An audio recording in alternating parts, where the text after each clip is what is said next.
Tonight, new allegations of racist, sexist, and homophobic behavior against two longtime CBS executives. They're being leveled by a former CBS2 reporter. Jericka Duncan has the story.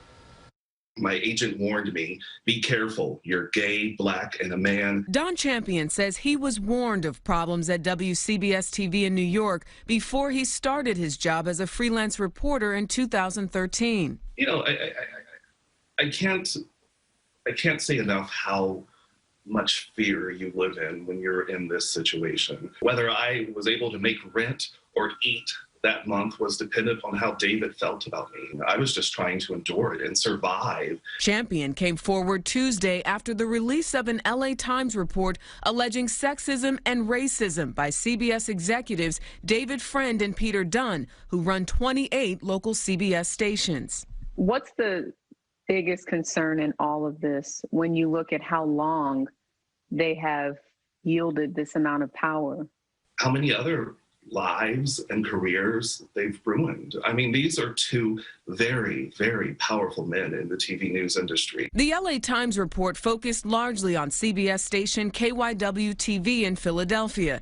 The article reviewed allegations that Dunn and Friend cultivated a hostile work environment that included bullying female managers and blocking efforts to hire and retain black journalists. Margaret Cronin was news director at KYW for nearly 2 years. She left in 2017. Cronin says Friend, her boss at the time, didn't explicitly use racist language, but she says it was implied. In some emails I would receive that when I was trying very hard to hire people of color, I seemed to get them rejected left and right.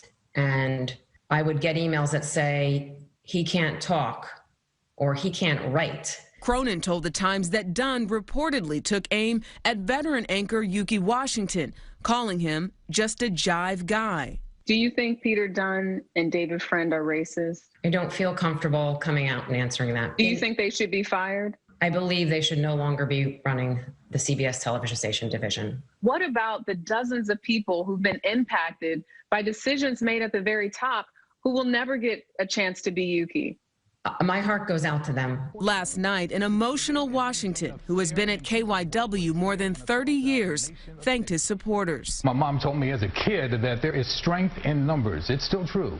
We all have the power to create change, and we can do it together. CBS internally investigated Dunn in 2019. In a statement to the LA Times, the company said senior management at the time addressed the situation with him, but had not had new complaints since then. Earlier this week, CBS announced Dunn and Friend are on leave pending a new third-party investigation, adding CBS is committed to a diverse, inclusive, and respectful workplace.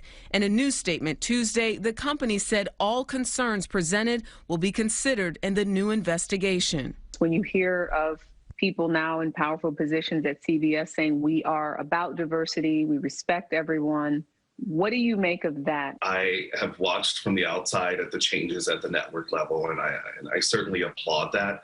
But everyone in the TV business knows that from the local news level, this was a reckoning that needed to happen. Now, Friend previously told the LA Times that he has a strong track record when it comes to hiring, supporting, and placing women and people of color in important roles. He also tells CBS News that Champion's accusations are based on nothing but conjecture. Friend offered Champion a staff job at CBS in late 2019, which Champion did acknowledge. Friend said his critiques of Mr. Champion were always based on performance and had nothing to do with race, gender, or sexual orientation.